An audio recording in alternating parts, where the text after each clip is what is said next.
Hello दोस्तों, कैसे हैं? आई होप सभी बहुत अच्छे होंगे और अपनी तैयारी को बहुत अच्छे से कर रहे होंगे। दोस्तों, आज हम जो इलेक्ट्रोस्टैटिक टॉपिक है हमारा 12th क्लास का, उससे रिलेटेड कुछ ऑब्जेक्टिव क्वेश्चंस को लेंगे। ये आपके भिन्न भिन्न कम्पिटिटिव एग्ज़ाम्स के लिए बहुत इंपॉर्टेंट है। तो आज हमने 10 क्वेश्चंस को, जो बेहतरीन 10 क्वेश्चंस हैं जो बार बार रिपीट होते हैं, उन क्वेश्चंस को लिया है और आगे इसी तरीके की सीरीज हम कंटिन्यू करेंगे। तो चलिए बिना देरी किए हम पहले क्वेश्चन की ओर चलते हैं। पहला क्वेश्चन आपके स्क्रीन पर, पहला क्वेश्चन हमारे पास में जो बनेगा वो देखिए। फर्स्ट क्वेश्चन है, किसी वस्तु पर आवेश की न्यूनतम मात्रा कम नहीं हो सकती है। तो देखिए, यह इंग्लिश में अगर इसकी बात करें तो the minimum amount of charge, minimum amount of charge है वो कितने के बराबर नहीं होना चाहिए, मतलब कितना होना चाहिए मिनिमम अमाउंट ऑफ चार्ज है। यदि हम इसकी चर्चा करें, हमारे पास में दो ऑब्जेक्ट हैं ए एंड बी। यहाँ पर यदि दो वस्तु हैं, बॉडी 1 एंड बॉडी 2, तो यहाँ ए से बी की ओर यदि ट्रांसफ़र हो रहा है चार्ज, तो हम देखते हैं कि कितना चार्ज, कितना मिनिमम अमाउंट एक बार में चार्ज का ट्रांसफर होता है। तो मिनिमम नंबर कितना इलेक्ट्रॉन, 1 इलेक्ट्रॉन के इक्विवेलेंट जो चार्ज होता है वो ट्रांसफर होता है। और एक इलेक्ट्रॉन जो होता है उसका चार्ज जो होता है माय डियर फ्रेंड, 1 इलेक्ट्रॉन का जो चार्ज होता है 1.6 इंटू 10⁻⁻⁹ कूलम। इट मीन्स जो मिनिमम क्वांटिटी होती है 1 इलेक्ट्रॉन के चार्ज के इक्वल होता है। यहाँ से एक इलेक्ट्रॉन ही निकल के जाएगा, तो एक इलेक्ट्रॉन पे चार्ज इतना होता है, तो minimum number of quantity charge का कितना होता है 1.6 इंटू 10⁻⁻⁹ 1.6 गुणा 10⁻⁻19 कूलम। तो देखिए ऑप्शन देखते हैं। ऑप्शन एक है हमारे पास में 1.6 गुणा 10⁻⁻19 कूलम से 3.2 गुणा 10⁻⁻19 कूलम, तो ये नहीं हो सकता। यहाँ पर मिनिमम पूछा है, ये हो सकता है 3.2, लेकिन 2 इलेक्ट्रॉन निकलेंगे तब होगा। तो यहाँ पर हमारे पास right option, first right option पहला ही बन गया है। चलिए बहुत अच्छा, आप भी इसका जवाब देते कमेंट बॉक्स में कमेंट करते हुए। चलिए देखते हैं कौन सबसे अच्छे सही जवाब दे रहा है। दो वैद्युत क्षेत्र रेखाएं एक दूसरे को किस कोण पर नहीं काटती हैं। इट मीन्स यहाँ पर जो हमारी इलेक्ट्रिकल लाइन्स हैं वो कभी क्या इंटरसेक्ट करती हैं। यदि इंटरसेक्ट करती हैं तो कितने एंगल पर एक दूसरे को इंटरसेक्ट करेंगे, वो एंगल कितना बनाएंगे, at what angle do two electric field lines intersect each other, तो कितने एंगल पर करती हैं। तो माय डियर फ्रेंड, आपने देखा होगा हमारे पास चाहे तो हम यहाँ पे पॉजिटिव चार्ज को सेलेक्ट कर लें। मान लो हमने एक पॉजिटिव चार्ज लिया, इस पॉजिटिव चार्ज से जो इलेक्ट्रिक फील्ड लाइंस होती हैं ऑलवेज भी कहाँ होती हैं, आउटवर्ड डायरेक्शन में होती हैं। यहाँ से बाहर की ओर इलेक्ट्रिक फील्ड लाइंस निकलेंगी। क्या ये कभी एक दूसरे को इंटरसेक्ट कर रही हैं? नहीं करती हैं। इसी तरीके से यदि हम यहाँ पर एक नेगेटिव चार्ज को ले लेते हैं, एक हमने नेगेटिव चार्ज लिया और नेगेटिव चार्ज से जो इलेक्ट्रिक फील्ड लाइंस होती हैं वो इन्फिनिटी टू, वो कहाँ आती हैं, टुवर्ड द नेगेटिव चार्ज, यानी कि चार्ज की ओर आती हैं। और जबकि पॉजिटिव चार्ज होता है वहाँ पॉजिटिव चार्ज से away from the positive charge, जो पॉजिटिव चार्ज से बाहर की ओर होती हैं और नेगेटिव चार्ज के अंदर की ओर होती हैं। ये कभी भी नेवर इंटरसेक्ट ईच अदर, कभी एक दूसरे को इंटरसेक्ट नहीं करती हैं। इट मीन्स कोई एंगल की तो बात ही नहीं बनेगी जब इंटरसेक्ट नहीं करेंगी। अगर इन्होंने बाय द वे किसी कारणवश इंटरसेक्ट कर भी दिया है, इस तरीके से इंटरसेक्ट कर भी दिया है, तो यहाँ पर देखिए एक ही पॉइंट पर दो डायरेक्शन बन जाती हैं और यह पॉसिबल है नहीं। यानी कि एक ही बिंदु पर जब दो डायरेक्शन बन जाएंगी, इलेक्ट्रिक फील्ड का वैल्यू एक है लेकिन वहां पर डायरेक्शन दो बन गई हैं, तो ऐसा इम्पॉसिबल है। तो ये never cross each other, it means do not intersect, यानी कि ये कभी भी एक दूसरे को इंटरसेक्ट नहीं करेंगे। बहुत अच्छे, नेक्स्ट क्वेश्चन की ओर चलते हैं। नेक्स्ट क्वेश्चन आपके स्क्रीन के सामने। स्थिर विद्युत क्षेत्र होता है, स्थिर विद्युत क्षेत्र इट मीन्स इलेक्ट्रोस्टैटिक जो फील्ड होता है हमारे पास, इलेक्ट्रिक फील्ड जिसे कहा जाता है, वह कैसा होता है, वो कंजर्वेटिव नेचर का होता है, वो हमारे पास नॉन कंजर्वेटिव मीन्स संरक्षी होता है, असंरक्षी होता है, या कहीं कहा नहीं जा सकता संरक्षित असंरक्षित, ऐसा डिसाइड कर सकते हैं, या फिर जो हमारे पास है नन ऑफ दीज ऑप्शन है। तो यहाँ पर देखिए जो हमारे पास स्थिर विद्युत जो क्षेत्र होता है कंजर्वेटिव नेचर का होता है। Conservative natures my dear friend आपको पता होना चाहिए, कंजर्वेटिव नेचर में क्या होता है कि जो फोर्स जो वर्क किया जाता है वो एक कंप्लीट साइकिल के अंदर work done in conservative nature कितना होता है, किसी भी पार्टिकल के थ्रू 0 होता है। तो ये कंजर्वेटिव नेचर का होता है इलेक्ट्रोस्टैटिक फोर्स। ये एक फंडामेंटल फोर्स भी है, because 4 type of fundamental force होते हैं जिनमें से ये एक फंडामेंटल फोर्स हमारे पास है। चलिए नेक्स्ट क्वेश्चन की ओर चलते हैं। नेक्स्ट क्वेश्चन आपके स्क्रीन के सामने। एक ही पदार्थ के धातु के दो गोले ए तथा बी दिए गए हैं, एक पर प्लस क्यों आवेश गिवन है हमें एंड दूसरे पर माइनस क्यों आवेश है। तो पूछा क्या है, ऑप्शन के अकॉर्डिंग हमें जवाब दिया जाएगा। आप तब तक इसको रीड करिए, पढ़िए। Two metal spheres A and B, दो मेटल स्पेयर हैं ऑफ द सेम मटेरियल के हैं, been give plus q charge is given on one and minus q charge on other. तो यहाँ पर दोनों पे एक पे मान लेते हैं हमने, इस तरीके से है, एक हमारे पास में पॉजिटिव चार्ज दे दिया, इस गोले पे पॉजिटिव चार्ज दे दिया है, और ये वाला जो हमारे पास में सेकंड यदि हम ले लेते हैं, यहाँ पर जो वैल्यू हमारे पास है सेकंड जो हमारे पास बी है, इस पे नेगेटिव चार्ज दे दिया। अब देखिए नेगेटिव चार्ज और पॉजिटिव चार्ज का मीनिंग क्या है, यहाँ पर जो यहाँ पे जो वैल्यू हमारे पास पॉजिटिव चार्ज है, इट मीन्स पॉजिटिव कब डेवलप हुआ होगा, जब यहाँ से कोई इलेक्ट्रॉन निकल के गया होगा, और जब एक इलेक्ट्रॉन निकल के जाता है तो वह कुछ अमाउंट में तो इलेक्ट्रॉन क्या लेके जाता है, यहाँ से चार्ज लेके जाता है, 1 इलेक्ट्रॉन चार्ज यहाँ से निकल गया। इलेक्ट्रॉन जब निकलता है तो यहाँ से इलेक्ट्रॉन की जो कमी होती है वह किस चीज़ को शो करती है, इलेक्ट्रॉन की कमी है, पॉजिटिव चार्ज आ जाता है, और यहाँ पे इलेक्ट्रॉन की क्या हो जाती है, अधिकता हो जाती है। जब अधिकता होती है तो यहाँ पे हमारे पास में चार्ज कैसा हो जाता है, नेगेटिव। अब देखिए एक इलेक्ट्रॉन जब निकलता है तो चार्ज लेके जाता है 1.6 × 10⁻⁻19 कूलम, और एक इलेक्ट्रॉन जब निकला तो वहाँ से मास है वो कितना लेके गया, तो मास ऑफ इलेक्ट्रॉन के इक्वल जो मास इलेक्ट्रॉन का मास होता है उतना मास वो लेके जाता है। तो यहाँ पर इलेक्ट्रॉन का मास जो होता है 9.1 × 10⁻⁻31 किलोग्राम होता है। अब देखिए तो इलेक्ट्रॉन जिसमें से निकला होगा, तो यहाँ से इलेक्ट्रॉन निकला है तो यहाँ तो मास क्या हो गया है, कम हो गया, यहाँ तो मास में क्या हो गई है, कमी हो गई, और यहाँ पे एक इलेक्ट्रॉन बढ़ा है तो यहाँ मास क्या हो गया, इंक्रीज हो गया। इंक्रीज किसका हो गया, बी का इंक्रीज हो गया।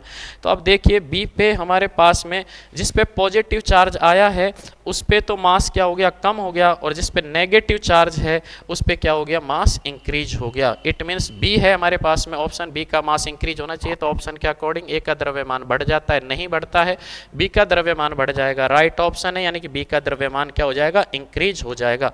तो यहाँ आपको सेलेक्ट करना पड़ेगा, बी का द्रव्यमान बढ़ेगा, it means the mass of B will increase हो जाएगा सेकंड।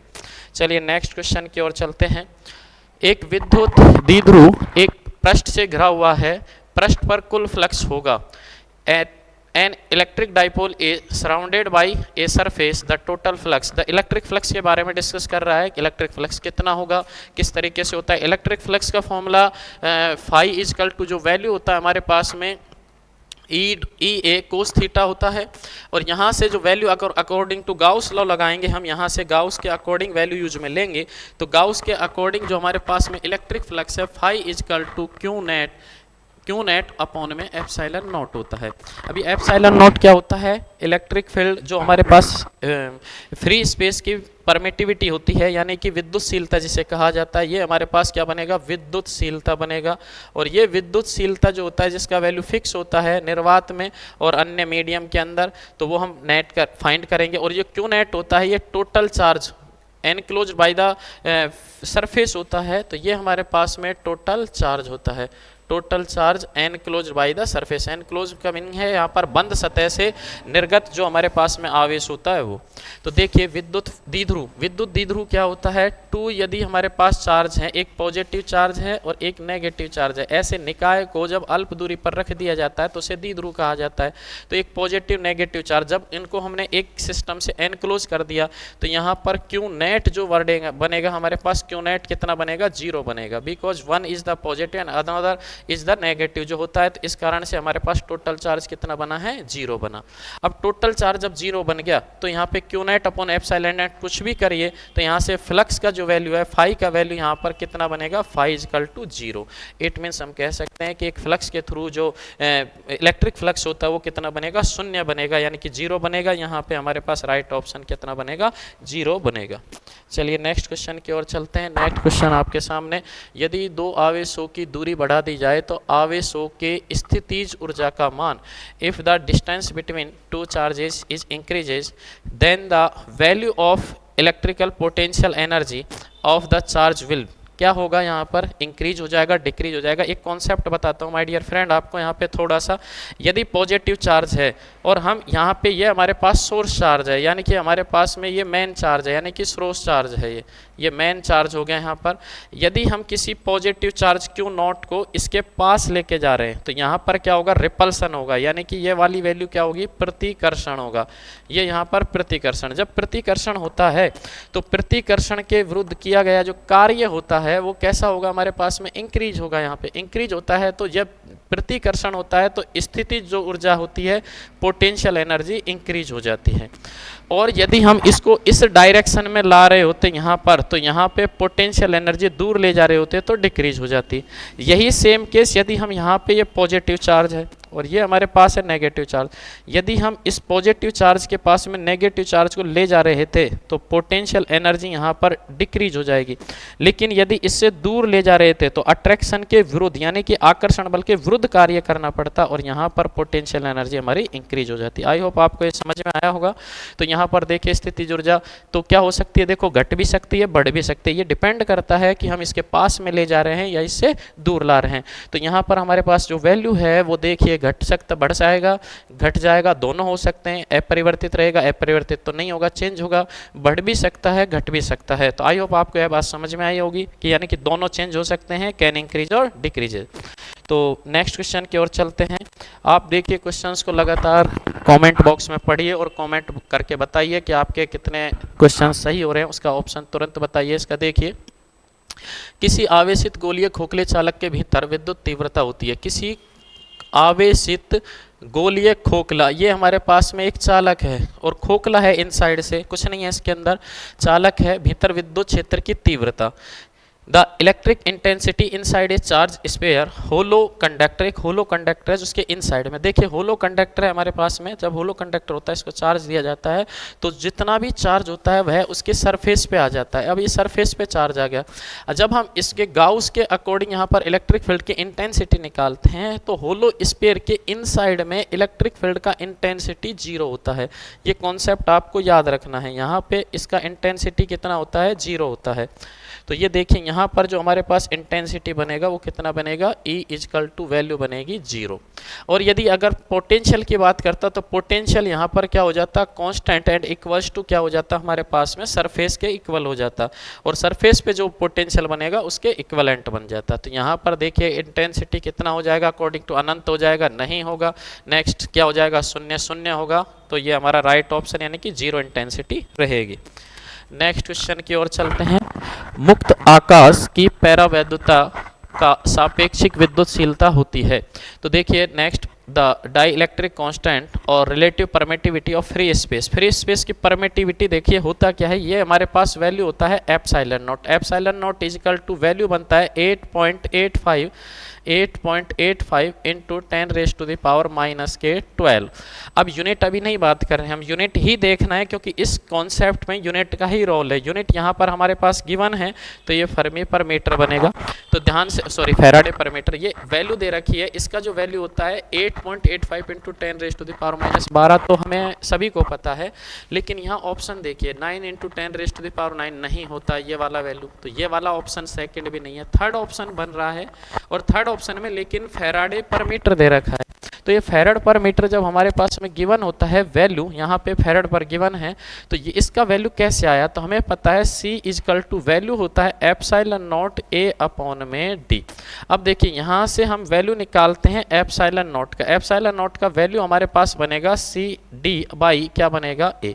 अब C का जो वैल्यू होता है वो किस में होता है, फैराड में होता है। D का वैल्यू किस में होगा, मीटर में होगा।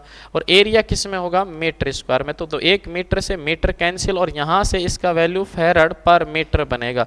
आई होप आपको ये बात समझ में आई होगी कि एप्सिलॉन जो नॉट हमारे पास है फ्री स्पेस की परमिटिविटी यानी कि विद्युतशीलता है, उसका जो मात्रक है यहाँ पर फैराड पर मीटर बनेगा। यही आपको ध्यान रखना था। यहाँ पे यूनिट का क्वेश्चन था, इंपॉर्टेंट क्वेश्चन था, इसको ध्यान रखिए। ऑप्शन के अकॉर्डिंग हमारे पास आंसर बनेगा 8.85 गुना 10⁻⁻12 फैराड पर मीटर बनेगा।